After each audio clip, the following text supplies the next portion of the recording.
So, there we go. And you're recording. Good.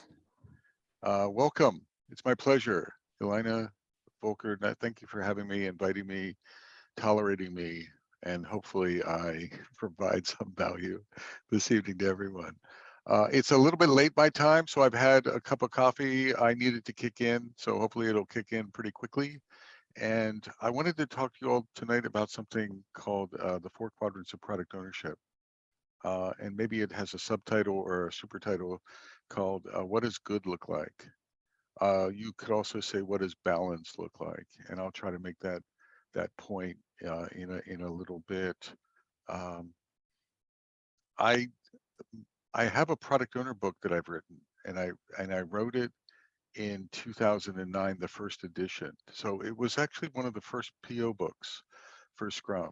Or in the 2005 to 7, there wasn't a lot of guidance. So in the early 2000s, there wasn't a lot of guidance outside the Scrum guide for the role. And I was really struggling. I was a leader in an organization, and I was an influencer in a more broader sense on product ownership. And I felt like we needed to provide more guidance. And one of the things that drove me at the time, and the book's now in its 3rd edition, so it's evolved over 10, 11, 12 years, is that I always thought, and I still feel that the role is misunderstood, that it's a broad and a deep role. And it's incredibly important to activate, the potential of agile teams and the potential of agile organizations. And I felt like organizations didn't and still don't, to some degree, really understand it, to invest in it, the depth and the breadth of the role. So that was the evolution of the 4 quadrants, was to sort of evangelize that it's a non-trivial role, to evangelize that a product owner can't handle 8,000 teams, or it requires nuance and it requires investment. And as a conversational device. I was talking to an agile group in Utah today. I just happened today to schedule a few meetings, and it was an ask me anything on product, and I showed them the quadrants. Um, and someone early on in the presentation asked me, is it a framework? And I immediately thought about scaling frameworks, and SAFe came to my mind, and I was like, is the 4 quadrants equivalent to SAFe? And I quickly tried to do damage control. I said, no, it's not a frame. Please don't look at it as a framework, and please don't. It really is just a thinking tool to actually explore depth and breadth of the skills and the nuance. So yes, it's a sort of a framework. It's a 4 quadrant model. Maybe think of it as a very lightweight model. I wanted to say that right off the top in case anyone starts evaluating themselves and starts doing, analysis and metrics. That's not the intent. So let's dive in.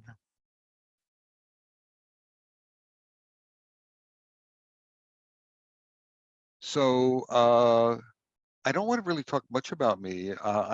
Like Volker said, I've been doing this for a little while. Probably the most noteworthy things on this slide for me is that I collect potato heads. I have probably over 150 potato heads of various kinds. My favorite potato head is the one here. I have like 3 or 4 of these. They're called, this one is Darth Tater, not Vader, but Tater, as in tot. And probably my favorite. I actually have a little Darth Tater just to show you how fond I am. I have a mini Darth Tater right here at my desk to give me motivation. So that's an important thing to know about me. And people will leave the session now. It's like, he can't be serious. The other important thing to me is the last line. I'm from Cary, North Carolina, and I'm a husband, I'm a father of 4 children, I'm a grandfather of 4 grandchildren, and I'm a dog lover. So I have 4 children, 4 grandchildren, and I replaced those children who are older now with 4 pets, 2 dogs and 2 cats. So I'm a man of 4s, is probably some of the most meaningful information you can have about me. So I alluded to this, why quadrants? I think it's a misunderstood role. There's this notion from the very beginning of, and I still think it's relevant today, is it outwardly facing or inwardly facing? And what I mean by that is it outward to like product management, outward to stakeholders, outward to clients, or is it inward to the team? And I think achieving that balance is still a struggle. In fact, that question came up today from the Utah group. And the other part of that struggle is which way to lean. If you lean too heavily to the outside, then you might starve the teams. If you lean too heavily towards the teams, you might be starving clients or stakeholders. So achieving that balance can be incredibly nuanced. I still get a lot of questions from clients: is it a full-time role? Or another way of asking that question is, can a product owner handle like 22 value streams or 22 teams or 40 teams and things like that? So I still get those questions. And I dutifully, depending on how much I'm getting paid, I dutifully say yes, they can. Of course they can. In fact, double or triple. What? I'm just kidding. Just double or triple. It's nuanced across skills and dimensions. So there's an organization. Part of it is, what does the organization need from the product owner? What is the nuance from an organizational perspective? And then another part of the analysis is, what is the skill set of the individual product owner, and how does that map to the needs and the asks and things? It's easy to lose your balance. I think it was 15 years ago easy to lose your balance, and it still is. Um, there's also a notion of, can one person do it? Every aspect of the role. And I still think it's quite a challenge to do every aspect of the role. So that's why the quadrants is to achieve balance, nuance, to create discussions in organizations, to see, what's necessary. What are the aspects? So here's the quadrants. There's nothing magic here, and please don't get triggered by my naming conventions. There's nothing special about the names, and you can change them if you want. So the first quadrant is product management. That's that outward, and I'll explain each one in turn. Product management is that outward dimension, that traditional product management role. Very often in organizations, that was an outwardly facing role. In a lot of organizations, that role still exists today. There's a product management function. Uh, Quadrant two is project management. And sometimes in these sessions, people look at me cross-eyed, and it's like, you're an agile guy and you're actually saying project manager. What's wrong with you? You had too much coffee or something? And I'm talking about project management activities. I'm not talking necessarily about a project management role. Could be. Uh, you could move project managers. They might have that competency into the role, and then they would be strong in that quadrant. The third quadrant is something that I don't know if a lot of organizations really emphasize. To me, it's the leadership aspects of the role. And in this case, I would say little L leadership. So I'm not necessarily saying they have organizational boxes or titles. They could, but it's more so, are they leading outwardly? Are they trusted, for example? Is the product owner trusted at an organizational level, at the C level? And then the business analysis is probably the quadrant that resonates most with folks with the role. To me, that's the stories and requirements and things like that. So I'm going to get into each one of those a little bit and explain what I mean by each quadrant. What I'd like you all to do is to grab a piece of paper. I did a session just before this one. So like I said, I've done 3 sessions today, and someone in chat said they had paper, but they didn't have a pen. And it just struck me, like today, like old school writing instruments are not that. I get so if you have a crayon, if you have children, maybe you have a crayon or something. So grab a piece of paper if you can, or electronic, and then grab an instrument that you can scribble on that paper, if you could, and just get ready, because I'm going to ask you to do some note keeping and some thinking and reflection along the way for each one of the quadrants. And I'll explain that after the first one. So product management, what I want to do is I want to give you an idea of the kinds of things that fall into product management in my mind, but I'm not giving you a checklist. What I'd like you to do is get the essence of each quadrant and then make your own checklist that was context based on your organization. Does that make sense to everyone? So for example, in your organization, if you're not supporting marketing and sales, that's fine. What are you? What are activities or things, tasks, activities, support functions, thinking that you have to do, strategy, tactics that logically would fall into product management? You can make your own checklist.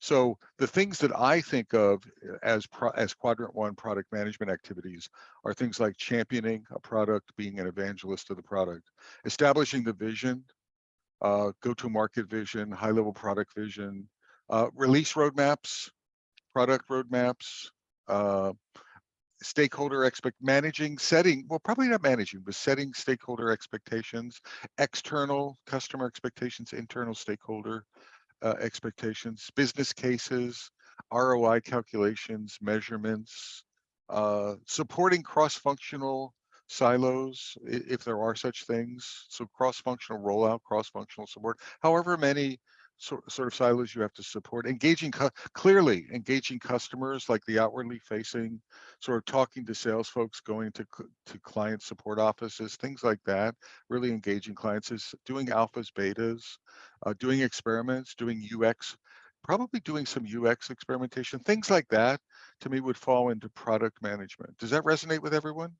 Sort of, that's the kinds of things I want you to think about for as you're fleshing out your product management quadrant one. There's a company, I think they may have changed their name, but there's something historically called pragmaticmarketing.com, and they're in the product management space. And I remember when I wrote the first book, the first edition of the book, I was looking for a mapping, and I'm like, what is product management and what is product ownership? And I started with product management, and they have a wonderful flow chart. I think it has like 37 boxes of activities that are categorized. That's the flow chart there that you can see. I think it's maybe been cut down a bit. My numbers may be a bit off. And I said, okay, what of product ownership responsibilities clearly map to product management activities? And I think the original number was somewhere between 11 and 13, if that makes sense. So product ownership is a subset of product marketing. For my classic product marketing, it's one of the reasons why I saw so many overloaded product managers. In the early days of Agile, product managers became product owners. So they got two jobs, and they were doing all of this outwardly facing stuff, and then suddenly they had to feed teams as well. And it was activities, and they were stretched, and that still can happen today. So I bring that up as sort of an indication that just that quadrant could be a full-time job, or you need help depending on what the organization needs from a product management point of view. So now what I want everyone to do is, if you're an individual product owner, I want you to draw quadrants on that piece of paper. Everyone with me? So just 2 lines and quadrant 1. And I want you to ask yourself 2 questions, and I want you to write down 2 numbers. If you are an active product owner, then I want you to look at it from my role. If you have an organizational view, let's say you're a coach in an organization, then answer the question from, what is the aggregate across my product team?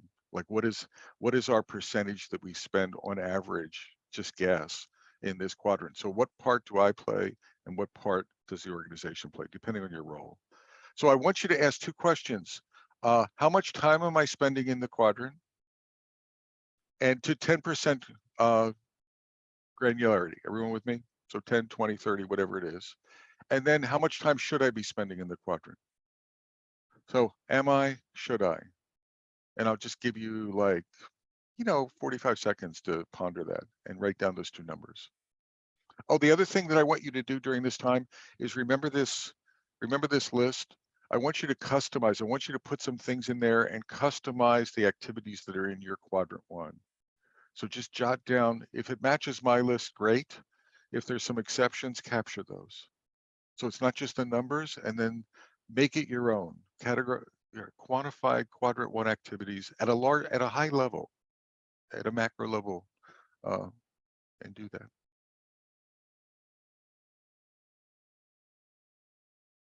And actually, I'll give you like a minute just to prove that I'm timing. I have an old school timer here, so everyone would. So I'm not lying or anything. I'm not going to do any electronic timing. I'm just too old for that crap. So I'm going to use something I can count on. I'm just kidding around. It's late, everyone. I'm just being playful.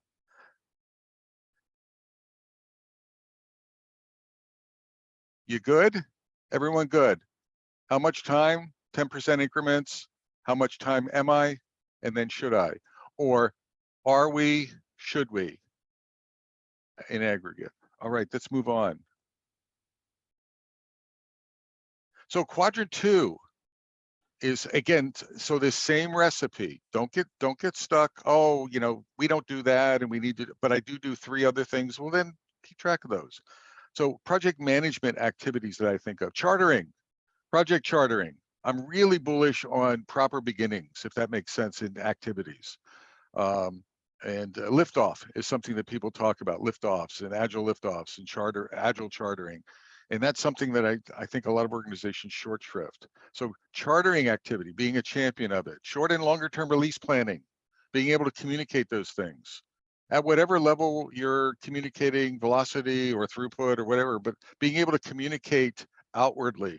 What are our plans? Release management, not directly managing it, but being cognizant of release flows, release dynamics, tool dynamics, getting something out into customers' hands, assuming it's not instantaneously transmittable or whatever. Expectations management, again, and communication, but at a more granular level, at a slightly more granular level than at the beginning, which was sort of the program management side. Cross-functional dependencies, not so much managing them, but being ahead of the game when it comes to dependency management. I always felt like in agile context, dependencies are the enemy, and we can handle cross-team and cross-organization dependencies well and thoughtfully and early. It's like, maybe eradicate them with architectures or alignment or team structure. But I don't know if I've ever seen very few organizations have 0 dependencies and totally independent teams. So it's sort of being aware of that. Milestones. I like some good old-fashioned things like sprinkling milestones, or I think Joanna Rothman used to call them inch pebbles. Anything, pebbles, milestones. Maybe they're agile stones. That sounds painful, but something like that. Risk mitigation. If you have regulatory concerns of any sort, healthcare regulatory concerns, government regulatory concerns, building that into what you're doing, making sure that you're covering the regulatory documentation concerns, budgeting. I think of that as project management activities. It could be that I've seen in a lot of organizations, there's the PMO might be helping the product owners or the product owner organization to do some of this stuff. That's fine. I think of it as a product owner responsibility. You can get help, you can share it, but it needs to be done. As part of this quadrant, I want folks to think of backlogs as being more nuanced than just, I used to see feature-itis, which is we're going to try to shove as much stuff in the pipeline as possible, like customer valuable features, but we're not going to consider things like refactoring, technical debt, or anything like that. We just, it's like a feature-itis mindset in the organization. Competitive, not negative, competitive pressures, customer pressure, stakeholder pressure, et cetera. But I think there's more nuance. So a part of this quadrant is to look at a backlog as slightly more nuanced than just feature, and look at it as like, I'm thinking about things like value increments. I'm thinking in terms of unfolding architecture, if that's relevant. Design, process, quality, being aware of quality steps, regression steps, things like that if you're in a regulated environment. Not just assuming magic happens from a deployment activities. You might reflect them. Regulatory dependencies, risks. So what I'm saying is I like to see a rich backlog, which isn't just a stream of features, but you might reflect other components in there.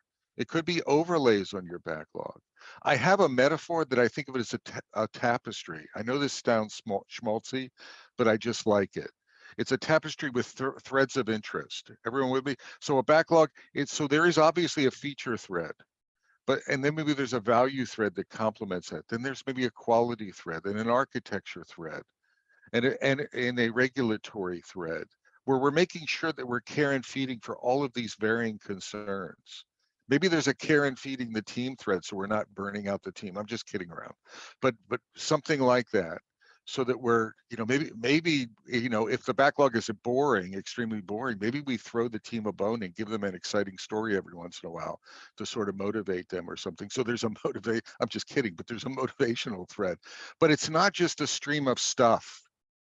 It has nuance to it, and you decide what that is. and the product owner is balancing across those threads in a thoughtful way. So I want to go back. Same thing. This is quadrant 2. Make it your own. Project management. 10%. Where am I? How much time am I spending? How much time should I be spending in those activities? Or how much time are we? And how much time should we? And then make the items that represent the activities your own.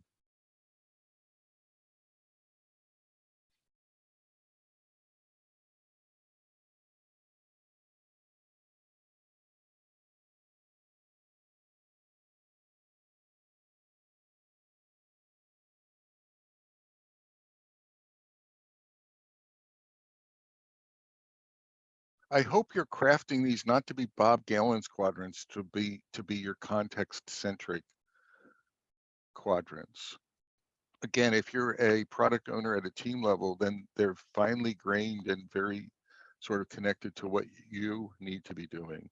If it's organizational, it's going to be much more generic, but still, you're taking my idea and making it your own, making it context-based.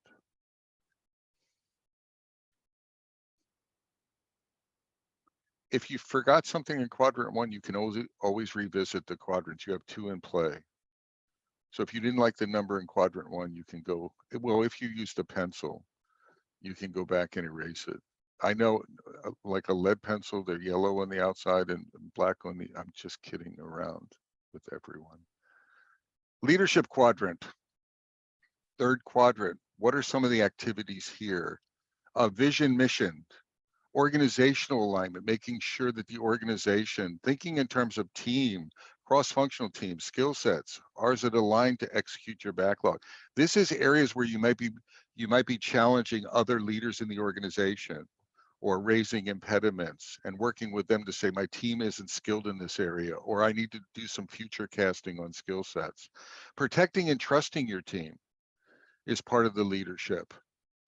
In this, it's not just the Scrum Master's job, partnering with the Scrum Master to do that. Being balanced between value delivery and quality delivery, i.e. doing it right the first time. I think there's like giving the team space to do good work. Does that make sense to everyone? Not putting, there's sort of a pressure balance. And I think that requires leadership nuance, because that you may be giving the team grace when you're getting tremendous pressure as a product owner, and you're deciding to filter that to give the team some grace because it's the right thing to do at this time. Strengths-based, understanding what your team is good at and what they're not. Team or teams, organization, what are they good at? What are they not good at? What do they like to do? What do they not like to do? Being sort of strengths-based, being vulnerable. If you need help, asking for help. Showing vulnerability as a leader. If you don't know something, actually saying, I don't know, showing that vulnerability. And then a part of the communication in this case, and it aligns with vision, mission, and managing expectations, is becoming an outward storyteller, really becoming a storyteller of the story of your team, the story of your product vision, the story of the team, how your team is overcoming obstacles, overcoming challenges. What are some of the hard bits, the easy bits? I really think leaders need to lean into storytelling as their primary and become more and more adept at telling stories of success, stories of failure, stories of challenge, stories of what is your vision, why, articulating why are you asking a team to do something, why are we developing this, what is the compelling why behind that. Another part of this leadership is the 5 Scrum values. I see so many people in organizations that they think of the Scrum values as being downward to the team. Does that resonate with everyone? Like, these values are for the teams. And that's great. They are teamward, but I would say they're also leadership word, meaning they're upward. So don't just look at the teams and say, I need you to be courageous, or I need you to be committed to doing 8,000 story points per day. What are you doing to show your commitment as a product owner leader? What are you doing to hold your leadership counterparts, your co-product owners, your Scrum Masters, to their, are you having these conversations about our value system? Another way of saying it is, are we walking our talk, if that resonates with everyone, to make sure that it's not just the team's job to walk their talk. I think product owners need to walk their talk, and it's important because I think it's an overloaded role. So you have to show some courage, you have to show some commitment, you have to show focus and prioritization. It's a healthy exercise to actually evaluate these values, not at a team level, but more as an organization or a leadership team level. Look at it that way as well. Alberto asks if you could speak a little bit more about protecting the team. Just protecting, sometimes it's protecting the team from themselves, making sure they don't overcommit, make sure they don't, and I mean, we're a team, so, extend trust and extend grace, but protect the team from themselves, protect the team from too much pressure, to protect the team to the degree you can from multitasking, from interruptions, from diversions, giving the team space, Volker, to have cross-team collaboration for dependency detection, right? And I just think it's not all work. And I right? think So some of it is also like, as you mentioned earlier, different classes of work, like refactoring and that pressure to constantly deliver the next feature and having a bunch of tech debt accumulate. absolutely. One of the mindset models I think of a sort of a best practice product owner is having the mindset of a general manager, that you're not just driving short term. Like if you think of a general manager of a business, good general, not terrible general manager, but good GMs, they have to balance between tactical execution and strategic thinking. They're constantly balancing, like, on both sides of everything. And they're really trying to make well-balanced decisions, in hiring decisions, in staffing decisions, in priority decisions. I They can't just take a short-term view, and they can't just take a long-term view. They have to take a both view and balance accordingly. And I think that mindset is the right mindset, like a GM mindset for a product owner. Think of the term, I am the general manager of my backlog, right? Now the organization has to empower you to do that. I get that. But but a lot of folks don't even start with that mindset. So that's another part of it. And if that's the mindset, then burning out the team does me no good. If I burn out the team or have high attrition in the short term, I've just screwed up in the long. That's not the game that we're playing. So we're playing a balanced game with the team. So part of protect the team is that mindset. Awesome. Yeah, makes sense. There was a product owner I worked with years ago, Link Walls. This was I'm not going to count, but Link Walls I worked with over 10 years ago at a company called Channel Advisor. And Link at the time, I was a leader and a coach at the time. And Link was a single team product owner. He's now like a senior VP of product owner at the company. So he's grown. But one of the things he did that annoyed me there is he would schedule pizza breaks with his team and lunches, and he would buy pizza and he would bring the team in and he would talk about the competitive landscape. And we were doing some web-based search tools and instrumentation tools. So he would talk about Microsoft and Google and how we stacked up against some other boutique companies. And he would do that in these 1-hour sessions. And he would do feature to feature analysis and strengths and weakness analysis, SWOT analysis with the teams. And part of me at the time, I'm embarrassed to say this, I was like, Link, we need to get code out the door. We need to shut up with the pizza. We need to be typing, we need to be writing code. And I was the scrum master, so shame on me, right? But I was like, man, we have to get shit done. What are you doing talking about competitive analysis? And what I learned over time is Link was far wiser than me. What he was trying to do is to create mini me's in his team. He was trying to create a mini me product owner mindset in each team member. So they started understanding, it wasn't just a menu, it wasn't a feature factory.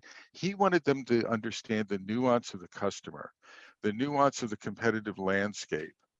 And over time, the team started doing that. And what was cool in like backlog refinement, the teams would come up and say, no, we don't need to do that, right? We don't need to execute that 38,000 point story, right? we don't need that at all. We have 3 other ways to do that.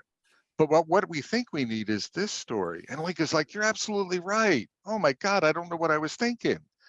And so the team, what happened is the team started complimenting him in his product ownership. The quality of the code started increasing because the team was thinking like the customer. They were thinking like the problems to be done, right? The problems to be solved. It created more efficient execution. It created better quality code. It was this wonderful partnership in the team. And I feel like that is a big part of what a product owner is, that establishing a mini-me team. Now you're not replacing yourself. So you can't, Link never went on vacation for 3 months because he had cross-trained the team. That's not the point. It's the point is the folks, it was now a collaborative partnership in Three Amigos, story writing and goal setting and achieving and really solving the customer's problems and understanding why. And it really made for an efficient team. And I tell that story to encourage product owners to have that mindset. So now come back. That was a little bit of that's leadership. That's some examples of leadership. Again, I want you to flesh out that quadrant for yourself. Everyone with me. So the quadrant to 10% increments. How much time am I spending there? How much time should I be spending there? And think about some of the aspects I talked about, mini-me mindset, taking time for cross-training or whatever comes to mind, and make that quadrant your own.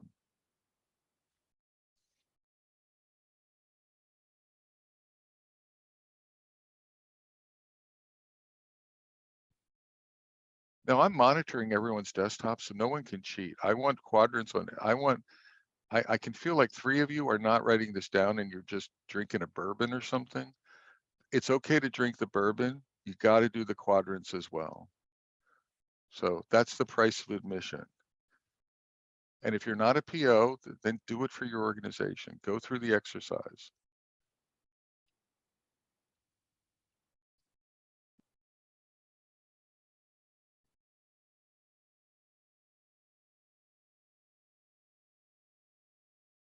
The other thing is now start looking back. Quadrant 1, you happy with it? Quadrant 2, do not load balance yet. Everyone with me. I want you to look at each quadrant independently. No load balancing allowed. So you may already be overloaded. That's okay. It's not, but it's okay for the point of this exercise. All right, 4th quadrant. Everyone take a sigh, take a breath. We're getting close to the end. All right, so this is the easier quadrant. Again, I want you to load it up appropriately. This is the requirement, the ask quadrant. The personas, so this is the land of personas and user stories. This is the land of acceptance criteria from my point of view. This is the land of definition of done, definition of ready.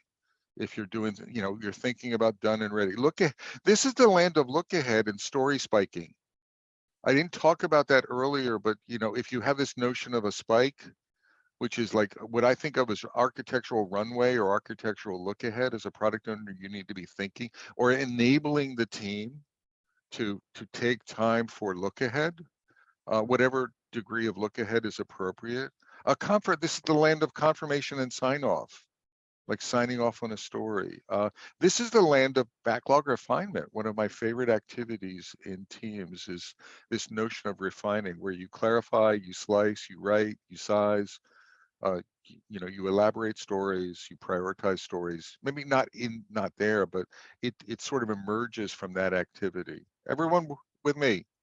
It's sort of that land is this. One of the aspects that I think you want to think about here as a product owner is not rushing, allowing for emergence. I talk about things like writing stories at 20% clarity. I see a disconnect still. I saw it in the beginning, the early days of whatever the early days of Agile. So, 10 to 15 years ago, I saw this notion where people were writing stories that were complete because traditional waterfall requirements were 100% complete before execution. User stories, folks were overwriting their stories. And they were writing too much too soon is another way to say it. And what I'm suggesting here is allow the stories to emerge.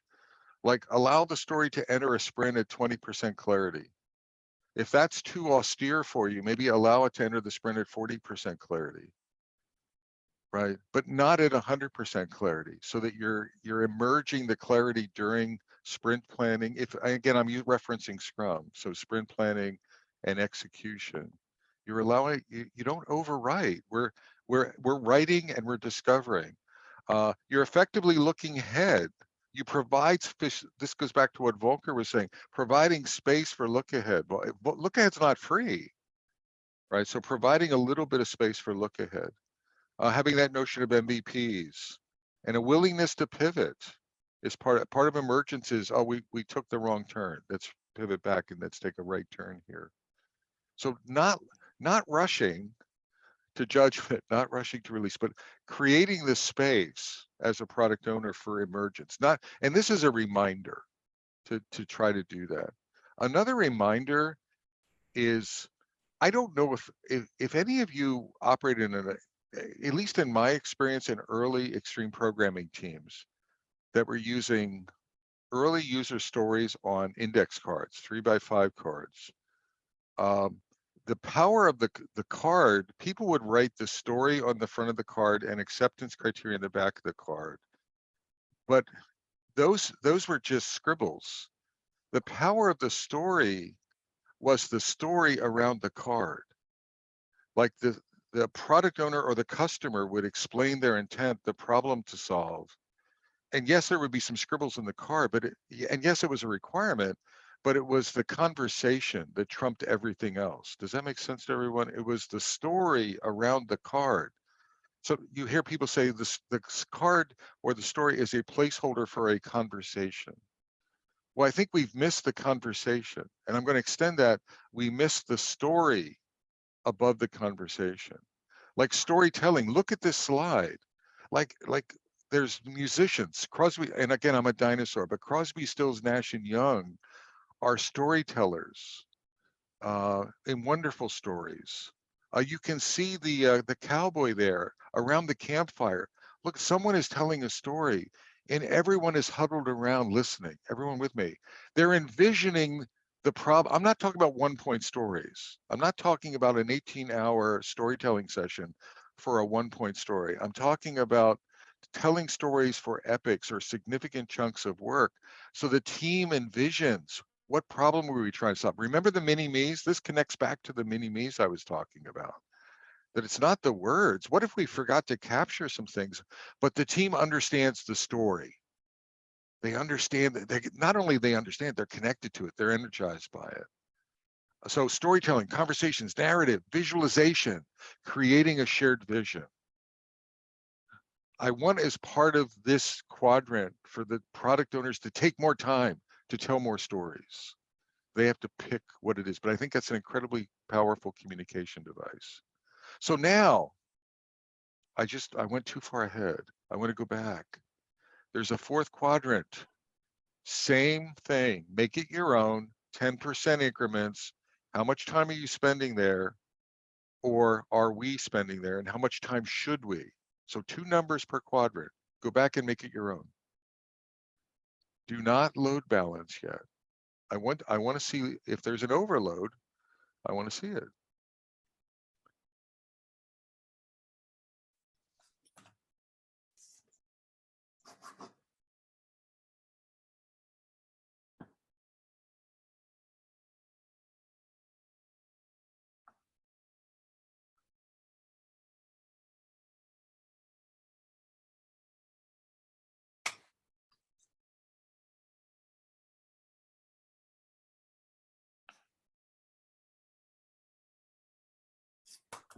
Any quadrant specific questions before we move on? I haven't been looking at chat. I have trouble looking at chat. Anything in there? We do. I mean, one of the things that just arises for me is that a lot of the product owners I talk to spend time on analyzing sort of use statistics now that the tools are online and we can have all these very detailed, how many clicks on which feature and which button, what is the flow. And business house sort of sounds like it, but it feels like it's really in sort of the product management, like maybe in the first quadrant. I think That's I the think that's outward conversation. I think from about and I mean it can be, there's nothing you can put it in what quadrant makes sense, Volker, but I do see that trend where there's very precise measurement from business cases and ROI and things like that, like utilization and usage, and there's tools in the market. There's a company here in my local area called Pendo, and they do instrumentation to help with, you know, sort of tracking that kind of thing. That's their basic business model. Absolutely. All right. So no question. So now what I want to do is I want you to take about a minute. And now I do want you to take a step back and look at your quadrant mix. And I want you to consider, I don't want you to erase numbers, but I want you to sort of add on, is there any, now given that you're doing this and trying to load balance, or the help that you have, is there any load balance and shifting from one quadrant to the other that you think you should do? For example, if I'm looking at myself and I'm like, you know what, I'm spending 80% of my time outward and I'm starving my team, I need to shift. Now would be a time to look at it holistically. Or I'm spending too much time with my team, conversely, because it's a comfortable place for me to write stories and to talk about backlogs when I'm not managing external expectations very well. So I want you to start thinking in terms of load balancing to have a holistic presence as a product owner, because you're not a product owner if you're in one quadrant. You have to serve all four effectively in your organization. So take a few minutes and just look at a load balancing, maybe make some comments about some adjustments that you might want to make, either for you yourself or for the organization. Okay, 2 minutes.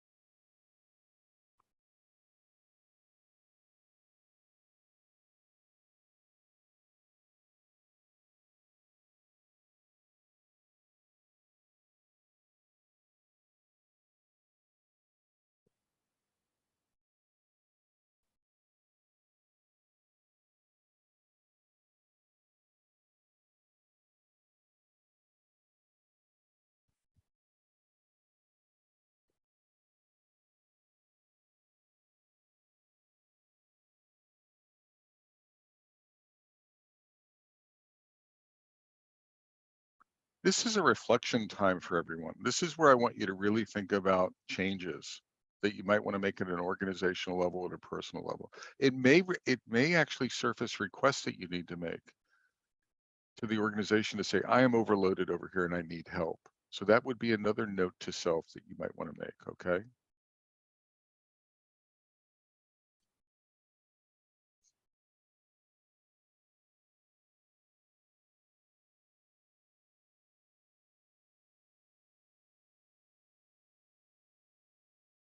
Got about 30 seconds left.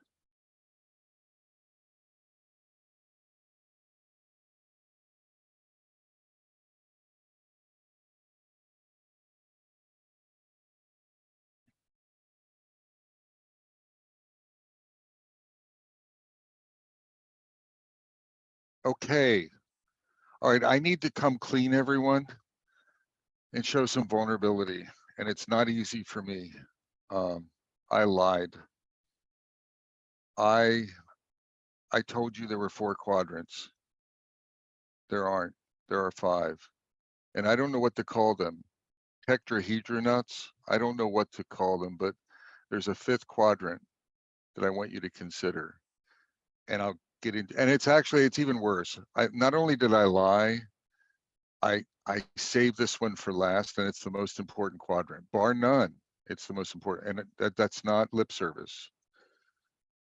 And now if I can get my mouse right, the 5th quadrant is you. Hate to say it. It's the self quadrant. It's the self-care balance quadrant. It's the self-awareness quadrant.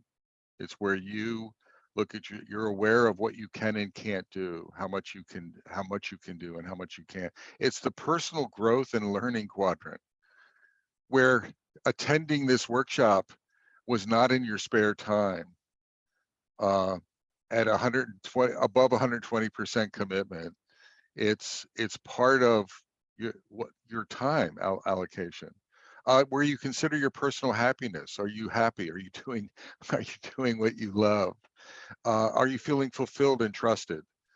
Are you encouraged? Are you engaged? Do you wake up in the morning?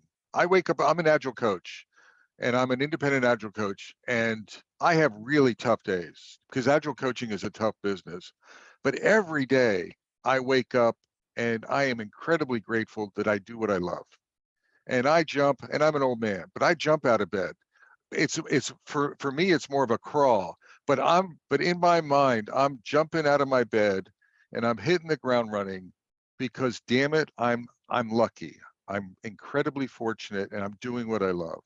So that's, are you happy? Are you trusted? Are you doing what you want? Do you have time to build relationships?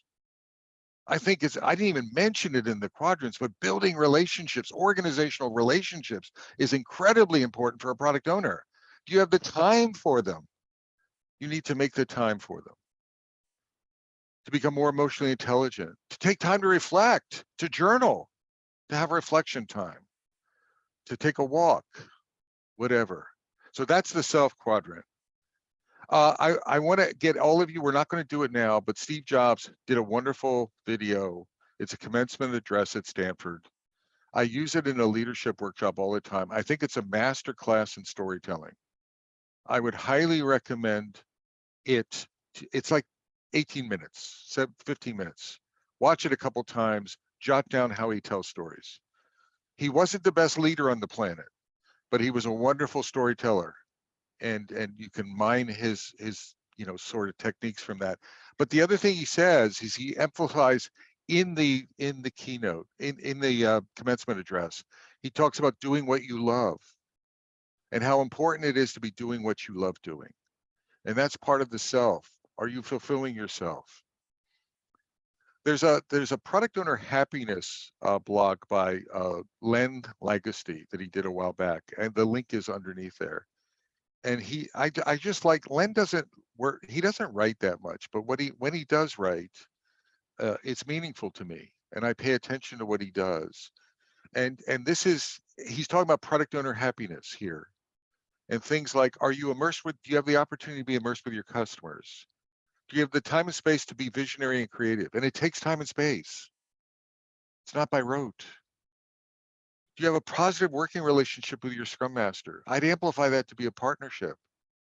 I'd amplify that to be a mini-me. Do you have time to establish mini-me relationships with your team?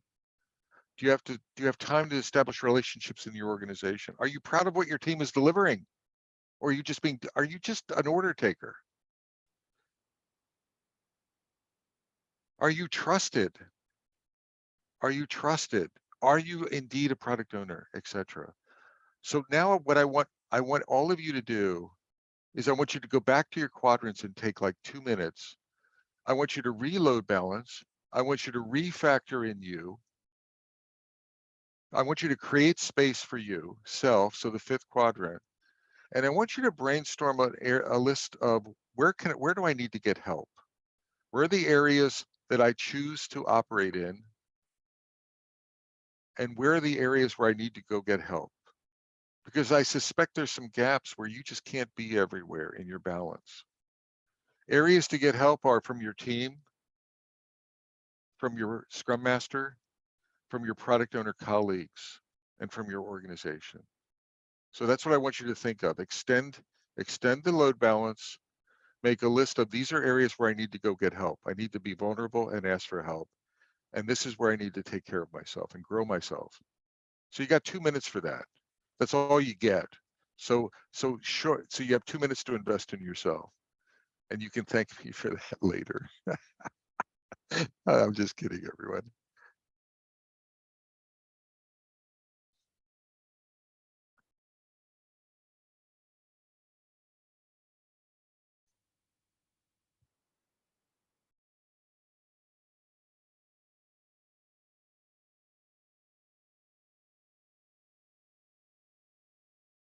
Also, if you're taking an organizational view, I want you to be bold.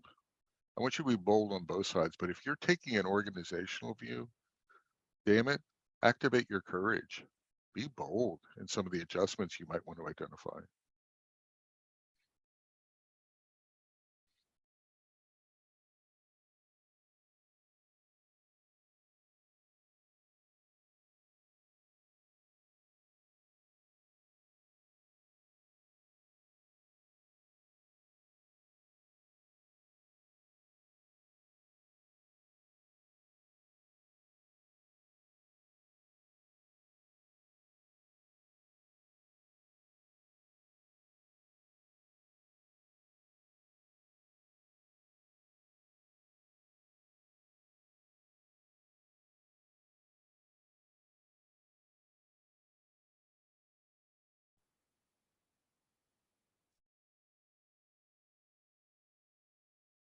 Okay, keys to good.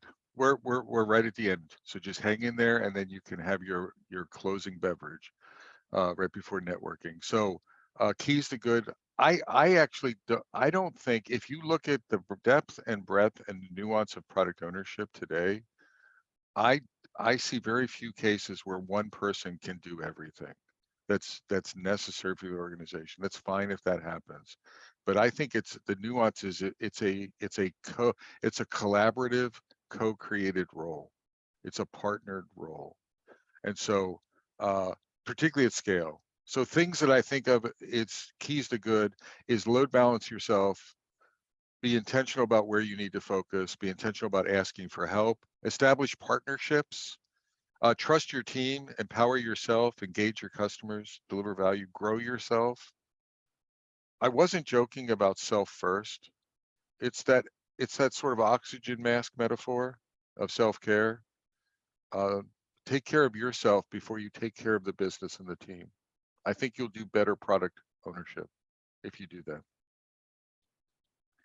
And then the keys to good is a healthy balance across all 4 quadrants plus one is really it. I want you to think about and reevaluate your balance proposition. And that's what this was. This was not a framework. This was not a scaling framework. This was not a metrics program. This was not a tool for you to compare yourselves against each other and point fingers. It's more of a reflection tool at an organizational level and at a personal level of where do we need to be? How do we map up? How do we fill in the gaps? And how do we do excellent product ownership? And how do we grow ourselves and have fun and joy in the process? So that's it. I have, if you all want to take a screenshot of this, there's a couple. I have a free ebook there that you can go grab from LeanPub that has a lot of references to blog posts I've written about product ownership. You might find value in it. And then I have a discount for my 3rd edition product owner book if you want to go grab that. But you can snapshot those 2 links. And other than that, I think do I have I think I'm done. So I just want to thank everyone for hanging out. If there's any questions, I'll take them. Otherwise, I'm going to stick a fork in it. I think Let's product ownership is about declaring done at some point. So thank you, everyone. let's give it an opportunity for a few questions. Wonderful, Bob. Well, we're thinking about few questions. Let me just launch a quick poll in which I'll ask you to answer 2 simple questions. What was the value of your time today for you? And how would you recommend our meetup to others? This is obviously our ongoing effort to bring you valuable, relevant programs.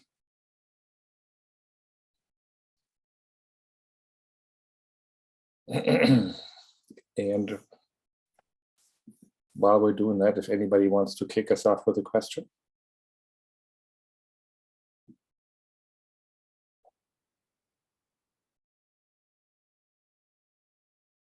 Maybe just an invitation. I mean, this is a very comprehensive picture of the product owner, and I can feel a little bit that there's some overlap to what Scrum Masters might legitimately consider be part of their role.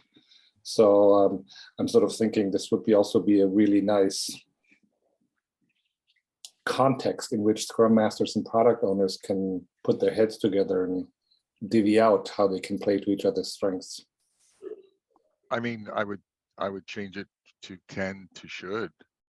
I mean, I can't tell you how many times, you know, folks have asked me, Volker, you know, the relationship to the Scrum Master and the product owner. And I talk about partners. To me, they're leadership partners. They should meet together periodically. When, you know, pre-COVID, I was like, go have coffee with your partner for an hour once a week. Talk about tactical issues. Talk about what is your vision strategically for the team? What are the challenges for the team? So don't get stuck in your role. I'll share a quick story. I mean, as I like writing user stories. I know that's weird, but when I'm a Scrum Master working with a product owner, I plead with them to help with the backlog because I just enjoy writing stories. So that's part of the partnership, and that can free them up to do some other things. That hits my joy, and it allows them to go to their joy. And we're co-creating things. We're co-leading. Oh, and it goes a little bit to that mini-me. Like, yeah, how can we? Yeah. I mean, I just think that's inherent in those two roles that my hope is that those two roles are just really tightly coupled, not in hours, but in mindset, in vision, in intentions, in philosophy, and just in everything. Bob, can I ask you a question? So, what do you think about, because I love the slide when you were saying that it's impossible to do everything, right? And why do you feel about, like, because a lot of times we let the structural definition kind of run our lives a little bit, and a lot of times we define Scrum or Agile as a single product owner per effort, right? And they are the CEO. What do you think about like whole teams?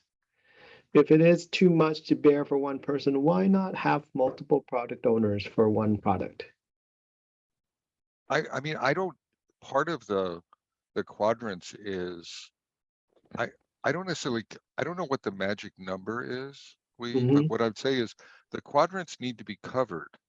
Yes, that's what I mean. It's Yeah. like a So deliberately developmental, relationship between those product So owners. if one person can do it, fine. If the product owner and the Scrum Master and the team can do it, fine. If it, I don't really. And you brought up something that inspired me. Part of the quadrants is I can't tolerate mediocre product ownership, and I can't tolerate me personally. I mean, if Yeah. I have this philosophy, if you're going to do something, do it to the best of your ability. Yeah. Let's not go to this lower level of mediocrity. So Right. if I'm product ownering 52 teams, I better be a kick-ass product owner across 52 teams. I need to be empowered. Or That's if right. it's one team. So part of it, I think you can ignore things, starve things in the quadrants if your goal is just to get by, if your goal is just to execute to the role. I have a high, I want, and I'm not saying they have to be perfect. They're not unicorns, but I want to do good work. I have the same philosophy of the team. I want to empower the team to do damn it good work.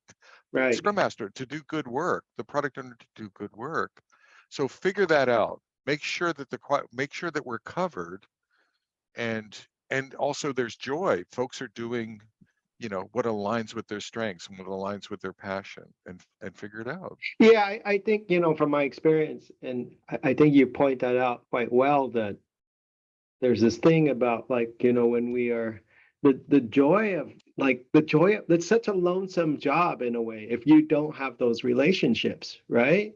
And so it's sort of like, why not ask for help, ask for all the support you can get, even if it means having a peer, right? Exactly. And I'm going to say, you're not doing the job if you're not doing relationship building.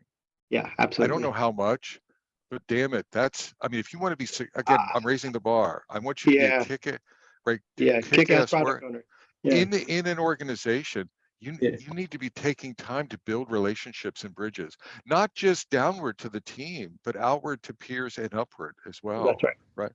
Absolutely. Whatever. And I don't know how long but you need to be focused. That needs to be a priority. That needs to be a focus for somebody. to be Oh, doing it's that. make or break. I would imagine. I like a lot of teams I would. It's like those Yeah. that I have that been smashingly successful is that they grabbed that by the reins. They didn't leave it to chance. You know? Exactly. So yeah, thank you. Any other questions? And don't let my passion, I've had too much coffee and it's getting late here. So I get a little bit, so don't be scared. I don't hurt anyone. I'm pretty soft and squishy He on the doesn't bite. inside. Any other questions? Not a question, but more of a observation statement. I think this is great. The 4 quadrants are amazing. Even though people may not directly talk about it, but the 5th quadrant that you brought up, I think it's so valuable, and it is up to each individual to either dismiss it or not. So I think that's great that you bring it into the mix. Thank you for that. Oh, you're welcome, Lena. It's something I kicked myself. And then I was embarrassed. I'm like, now how do I fit it into the picture? And I didn't, right? But I was kicking myself. I'm like, how can you? I'm like, you forgot the self. And I reflect a lot. And I'm like, oh my gosh, we need to be growing. We need to be self-aware. Part of what we was saying is it's like an initial step is the self-awareness of a product owner. Go grab your self-awareness, the self quadrant, to figure out what am I doing well and what am I not doing well. Am I, how much safety do I have? What are the organizational dynamics, et cetera? How do I step into that? Yeah. Yeah, I think would it's say, great. yeah, I Thank would say you. that Thank 5th you. quadrant, if you don't have that, that will break you. It's that But bad. You know? I agree, but I Yeah. think Lena was alluding to, but you have to take it. Yeah, you have to take. So I'm going to say that I don't know if anyone's going to gift wrap it and give it to you. And I think you have to have the boldness and the courage to take it, and not excessively take it, but you have to create time. Len's work, I want you to read Len Legacy. That he has some thoughts in that space that I think are valuable. Derek, I think you also had a question, no? Is that me, Derek? Yeah. Yes, I do. Thank you. Yeah, so kind of a quick background here. So I am Scrum Master, pretty new at it. Used to be a product manager at my organization. And right now the organization is, I think we just kind of came to a precipice where we're like, wow, like we are very project focused. And right now we're launching way too many projects than like what we can accomplish. And if everything is a priority, then nothing is a priority. So what that means right now for the product owner that I work with is that he's spending, I guess, like 70% of his time in the project management quadrant. And I know, because I've had these frank conversations with him, that's not where he wants to be spending a lot of his time. It's just what he's asked to deliver based off of what the organization is asking for him. So when it comes to, trying to balance these out and really make sure that the product owner can also work on what he really wants to work on in relation to these quadrants, where can we start working through some of those issues? Like, is it something where we are like, really kind of pushing back to, I guess, empower the product owner to tell the organization no on a lot of this stuff, even though it's really kind of being directed at them? Or is this something that we take to like senior leadership, like head of the department, to say, hey, guess what? How are you utilizing, and what we're expecting of our product owner is, maybe not where we need to be, to really achieve our goals. So overall, how can we try to work together to find more of a balance within these quadrants if one is, kind of really taking so much more time? I mean, Derek, one suggestion I have, and it's kind of a flow maybe of ideas, is first help your product owner. So you have a program management background, I heard, Scrum Master, they're a product owner, you have some synergy potentially. I hate to tell you, but you're a part coach, right, as a Scrum Master, and you're a partner. You just heard me yak about you have a strong partnership role and a leadership role. So the two of you should sit down. Maybe you share this model with the product owner. Maybe you help and talk about as is state and future state from a quadrants point of view. Start identifying, you said 80% or 70%. Well, what do they think it is? Where should, whatever it is, and project that. So that's step one, is do the self-assessment with your help, the two of you together, because there may be blind spots in the product owner. So I think that putting your two heads together. The second thing would be, I think the easier partners are you and the team. can maybe fill in some gaps, maybe reallocate what the team is focusing on, where you're helping, and what the product owner is doing, and maybe tapping into their colleagues. Maybe they have some capacity, unless they're a sole proprietor product owner. Maybe they can tap into advice even from their product owner, if there's another product owner colleague. That's probably easier stuff, and you don't have to disrupt the organization. So that to me would be phase one, is what can we do to rebalance, with the low-hanging fruit. Now, depending on what happens there, if they're still like an 80% imbalance, then you're starving some things, and it's affecting. I'm going to just take a walk on the wild side. It's affecting efficiency and performance and delivery. So then maybe it does become an organizational discussion, an organizational impediment, and some discussions with leaders. But I would really take it in those three chunks: self-assessment, and really let it stew and figure out where the balance is. Then what is the low-hanging fruit for, can we rebalance? And think mini-me's, and don't be parochial. It's like part of the challenge sometimes is giving up. Sometimes people have a struggle in sort of empowering other people to do something. It's not just asking for help, it's actually taking the help. So going through that step, and then if need be, if there's really those large gaps, then I think you have to get to that escalation discussion. But what you can use is, you can use the work you've done with the quadrants to help frame those discussions, if that makes sense. It's not just complaining, it's using those, and the work that you've done, sort of load balancing, you can use that to set the stage for those discussions. Got it. That was That's just a very helpful. reaction. Yeah, thank you. And maybe here I can pile on a little bit. In my coaching, I've invited people to just articulate the opportunities that are getting missed and what the potential cost of that is. And who cares about that? Is it marketing? Is it customer support?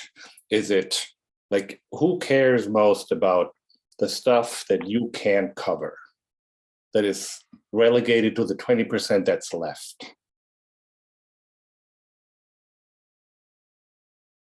Got it. Yeah, it's a great lens to look at it. Thank you. Cool. Anything else?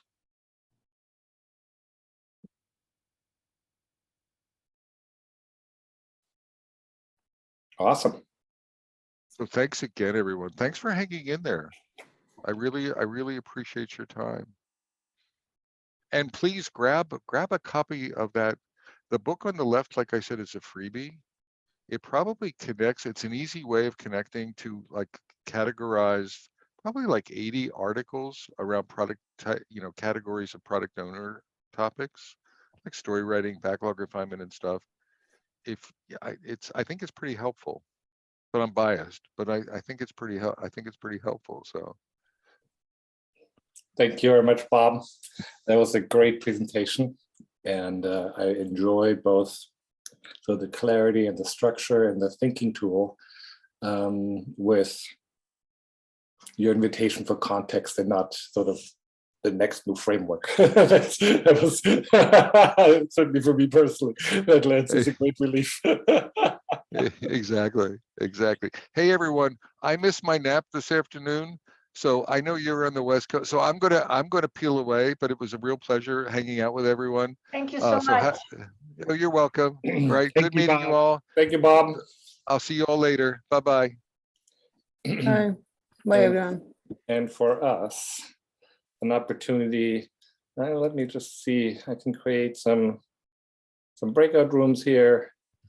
Why don't I? Oh, okay. Everybody's leaving.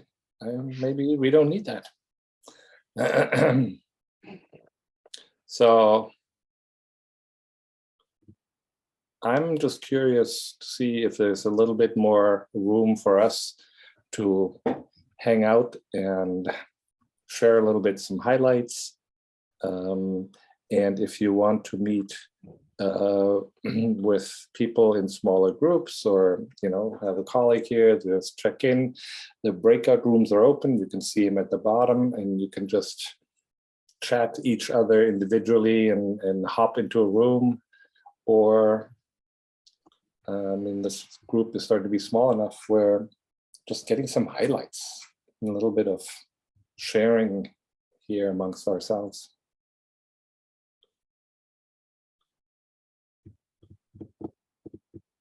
I mean, for me personally, I already know 2 or 3 people that I want to point to the video because they're sort of in the middle of exactly this conversation between their Scrum Masters and their product owners and their bosses, and just to create even a sense of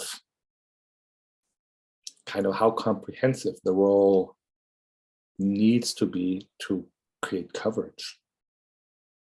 See you, Claire. Good to have you. See you.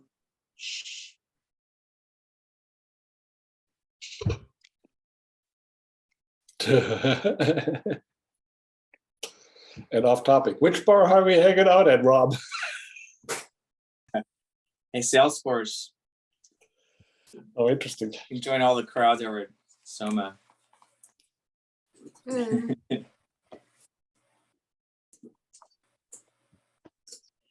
I really like this because I often, and speaking of Salesforce, this came up when I was working with a subsidiary of Salesforce, because I've seen, as I coach product managers,